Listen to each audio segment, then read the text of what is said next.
Most people underestimate walking because it looks too easy. But done consistently, it can influence things people usually associate with aging and illness, like brain health, blood sugar, heart function, mood, bone strength, and even back pain. And the surprising part is that some of its biggest benefits have nothing to do with calories or weight loss. So let's break down 10 evidence-based changes that can happen when you walk daily, and at the end, I'll give you a simple formula that makes it easier to do this in a way that actually sticks. Number 10, the brain rebuild. Most people think walking changes the body from the neck down. They're wrong. One of the clearest threats to healthy aging is prolonged inactivity. Too much sitting has been associated with worse brain outcomes over time, including a greater risk of cognitive decline and dementia. And with tens of millions of people already living with dementia worldwide, this is not some distant health concern. It is already here. But movement seems to push back. When you walk consistently, you stimulate circulation, challenge the cardiovascular system, and give the brain the kind of repeated input it seems to respond to. Research in older adults has linked regular walking and aerobic exercise with healthier brain structure, and some studies have shown gains in hippocampal volume, a region critical for learning and memory. So no, walking is not a miracle cure. It does not make anyone immune to Alzheimer's. But it may help the brain stay stronger, sharper, and more resilient for longer. And for something as simple as a daily walk, that is a remarkable return. Number 9, your eyes may benefit too. Here's one of the least expected benefits of walking. Your eyes may benefit from it too. Think of your eyes as delicate camera systems that rely on steady fluid balance and healthy circulation to work well. When that balance is off, pressure inside the eye can rise, and over time, that extra strain can damage structures that are essential for vision. That is one reason elevated intraocular pressure matters so much in glaucoma. This is where walking becomes interesting. A brisk walk will not cure eye disease or restore lost sight, but moderate aerobic exercise has been shown to help lower intraocular pressure in some people, and it may also support blood flow to parts of the eye that depend on a steady supply of oxygen and nutrients. In simple terms, regular movement may help the system run more smoothly, less like a closed pipe under stress, and more like a well-regulated flow. So the real claim is not that walking gives you sharper vision overnight. It's that consistent movement may help support long-term eye health, especially when it is combined with proper medical care, routine eye exams, and treatment when needed. Number 8, your cardiovascular shield. We've been taught to believe that if you're not running, your heart isn't really being challenged, but that idea doesn't hold up. The American Heart Association recognizes brisk walking as a powerful form of aerobic exercise, and research shows that when total energy expenditure is similar, walking can reduce the risk of coronary heart disease and stroke in ways comparable to running. The reason is simple. Walking helps regulate blood pressure, improves circulation, and supports healthier cholesterol levels over time. A brisk 30-minute walk each day gives your arteries a reason to stay more flexible and keeps oxygen-rich blood moving through the body. In other words, you do not have to punish your body to protect your heart. Sometimes steady, repeatable effort does more than intensity ever could. Number 7, your lungs get a detox. Your lungs are designed to move air, not sit idle. And when you spend too much time inactive, that whole system becomes less efficient. Walking acts like an aerobic trigger. It gets the diaphragm working harder, encourages deeper breathing, and helps more oxygen move into the bloodstream. Over time, that can improve endurance and make breathing feel easier. But there is another hidden benefit: detox. The deep, steady breathing that comes with walking helps clear stale air from the lower lungs and keeps the respiratory system more active. No, it is not some magical cleanse, but it does help your lungs refresh the air exchange process more effectively. If you want your lungs to work better, give them a reason to move. Number 6, your pancreas gets a reset.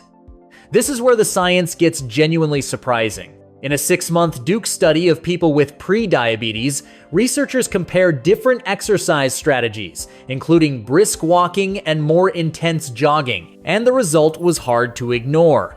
The walking group showed stronger improvement in glucose tolerance than the jogging group. In that study, the walkers came out ahead.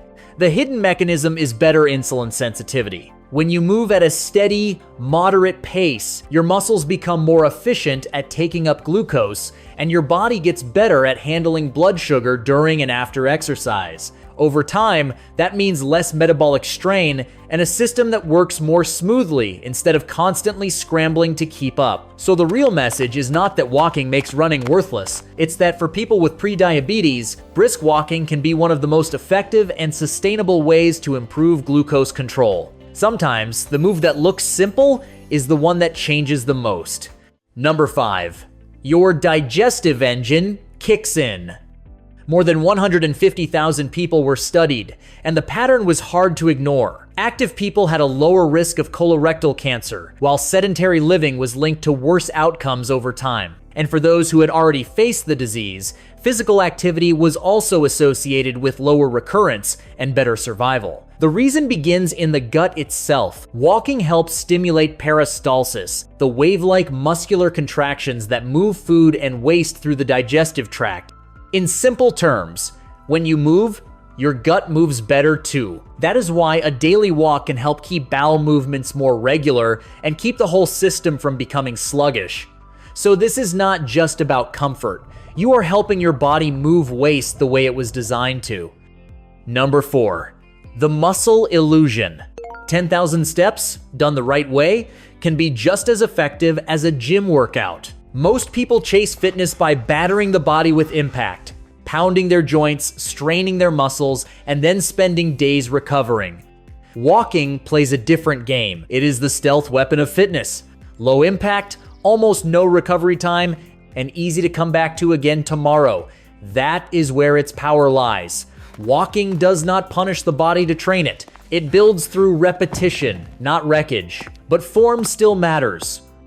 Walk tall. Keep your spine straight, your elbows bent at 90 degrees, and your pelvis stable.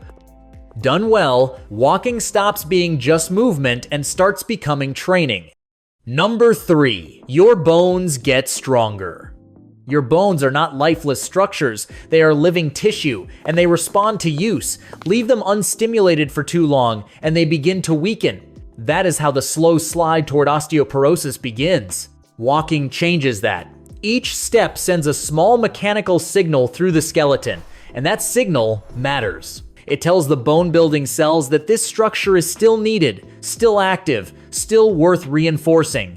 In a very real sense, walking reminds your body to keep building. You are not just moving on your bones, you are giving them a reason to stay strong. Step by step, you are telling your skeleton to harden, support, and endure. High-impact training can sometimes overload the frame. Walking works differently. It strengthens through steady repetition. It does not attack the structure, it reinforces it. Number 2. Spinal decompression. Back pain is the modern epidemic. Too much sitting makes it worse, and high-impact training can make it worse too. Walking helps undo both. Your spinal discs do not get a direct blood supply. They are more like sponges, absorbing nutrients when they are compressed and released.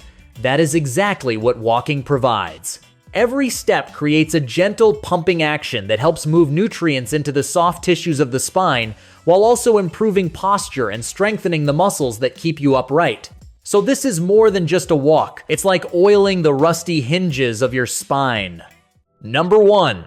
The chemical flush. Finally, the mind. A study in the Journal of Psychiatric Research looked at 50 people with major depression, and after walking 30 minutes a day, their symptoms dropped sharply. The mechanism is chemical. Walking helps lower cortisol, the body's stress hormone, while increasing endorphins and BDNF, compounds linked to mood, resilience, and brain function.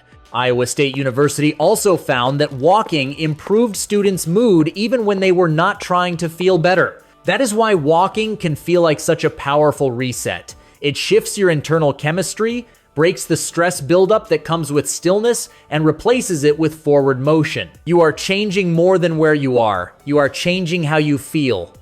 Now, before you rush out the door, listen carefully. Most people fail with walking for one of two reasons. They treat it like a chore, or they do it wrong. Do not walk while staring at your phone. That is not walking, that is stumbling.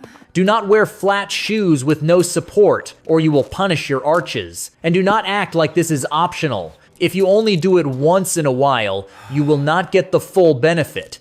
The power is in the repetition. So let's talk about the FIT formula. You made it to the end, and now I'm giving you the blueprint. This is not just a walk, it is a protocol. FIT stands for frequency, intensity, and time. Ignore those variables, and you waste the effort. Factor 1. Frequency is non-negotiable. The goal is every day, but if that feels too hard right now, start with 3 to 5 times a week. If all you can manage is 5 minutes, then do 5 minutes. Just do it often, because your body adapts to what you repeat. Factor 2. Intensity is where most people get lazy. A slow, aimless stroll will not do much for cardiovascular change, so you need to reach the talk test zone at around 2 to 3 miles per hour. You should be able to talk, but not feel like talking much. If you can sing, you are going too slow. And if you are gasping for air, you are going too fast. Find the pace where your heart is truly engaged. Factor 3. Time. The magic number is 30 minutes, because that is where the real biological payoff starts to build. A good starting target is 6,000 steps, so do not obsess over 10,000 right away. Start with what you can own, then build from there. Now, here are your marching orders. First, hydrate. Drink water before you walk, because a dry engine does not run well. Second, move with intent and swing your arms, because that brings the upper body into the motion and can increase calorie burn. Third, make it a habit by doing it at the same time every day. Morning is ideal if you want to help reset your circadian rhythm. Now you have the diagnosis, the remedy, and the formula. The pharmaceutical companies hate this, and the fitness industry hates it too, because it is free, it works, and it is completely under your control. You can choose to let the rust take over. You can choose to let your brain slow down and your bones weaken, or you can stand up, lace your shoes, and take your biology back one step at a time. Do not wait for tomorrow, because tomorrow is a lie. Start today. If you are ready to commit to the FIT formula, comment, "I'm walking below," and let's see who is truly serious about their health. Hit the like button to spread this message, and subscribe with notifications on, because we are only getting started uncovering the truths most people overlook. Stay moving. Stay well.